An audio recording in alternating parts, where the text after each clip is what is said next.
Hello and welcome to the Editing Masterclass. We'll be going through all the editing techniques that make these newfangled motion pictures tick. Our first technique is one we have already used.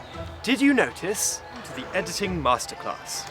We'll be going through all the editing techniques. This is called a seamless edit. The cut is so subtle that, if done correctly, the audience scarcely notices. Our second technique is the flashback. We have also used this technique already. Did you notice? Used. Did you notice? To the Editing Masterclass. We'll be going through all the editing techniques. There are many different varieties of flashback. For instance, a flashback may look like this.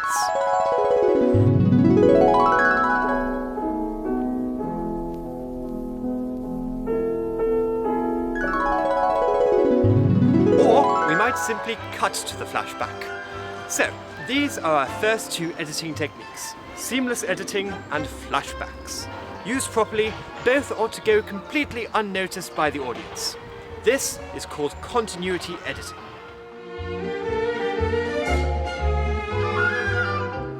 Our next two techniques are very simple. The first is called shot, reverse shot.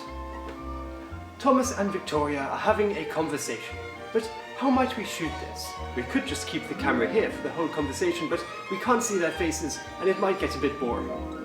So instead, we might cut between two angles, one of each character. Shot and reverse shot. Shot and reverse shot. Now we have cutaways and cut-ins. Look at that! Thomas has something in his hand. Let's cut to a closer shot to see what it is. Ah, it's a tennis ball. This kind of zooming in shot is called a cut-in. Conversely, if we cut away from the characters, this is called a cutaway shot. Like so. Finally, we have the eyeline match. This is where we cut from a shot of a character looking at something to a shot of an object. The audience assumes that Victoria was looking at whatever we cut to. Our next two rules involve degrees. The 180-degree rule imagines the characters in the film as actors on a stage. In a theatre, the audience are always on the same side of the actors. Therefore, the camera should always remain on the same side of the characters, the same 180 degrees. Here we see the 180-degree rule being obeyed. Now let's see what happens when we break the rules. Thomas and Tori no longer appear to be looking at each other.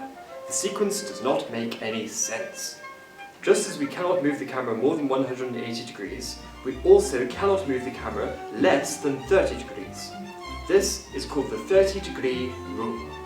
Because the camera moves less than 180 degrees, but more than 30 degrees in every shot, the sequence makes sense.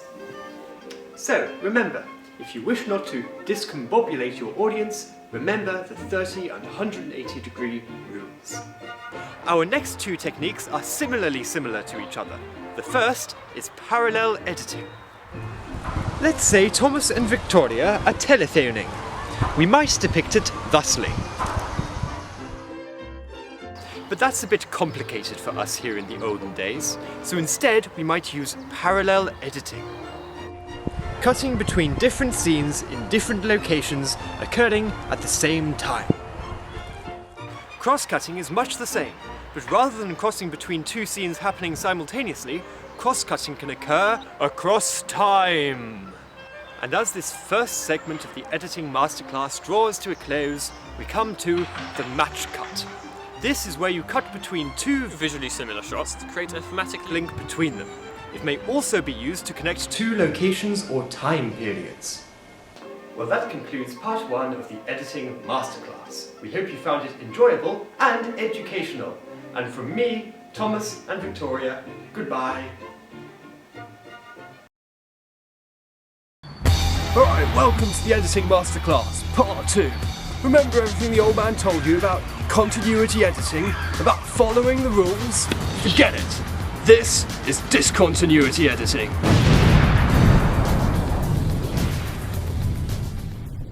So, remember, if you wish not to discombobulate your audience, remember the 30...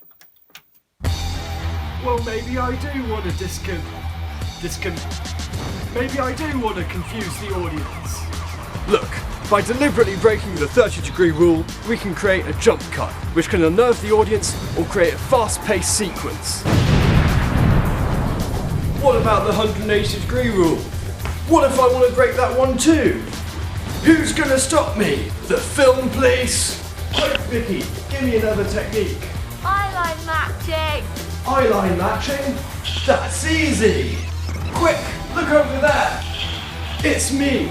Look over there! Me again! Look over there! It's Pingu! None of this makes any sense, and it doesn't have to! The world of editing is your oyster!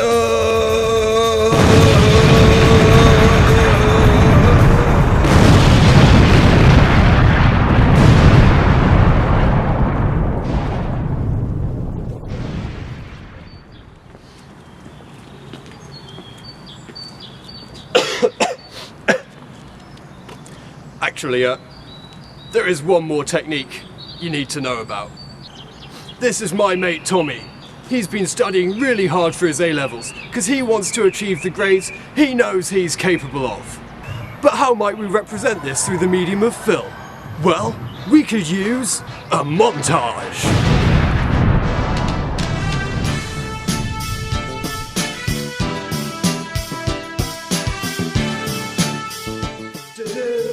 A series of vignettes illustrating the character's gradual improvement and the passing of time.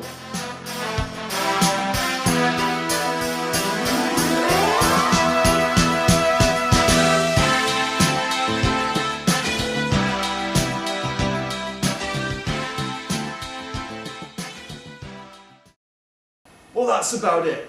So from me, my granddad, Thomas, Victoria, Tommy, and Vicky, goodbye.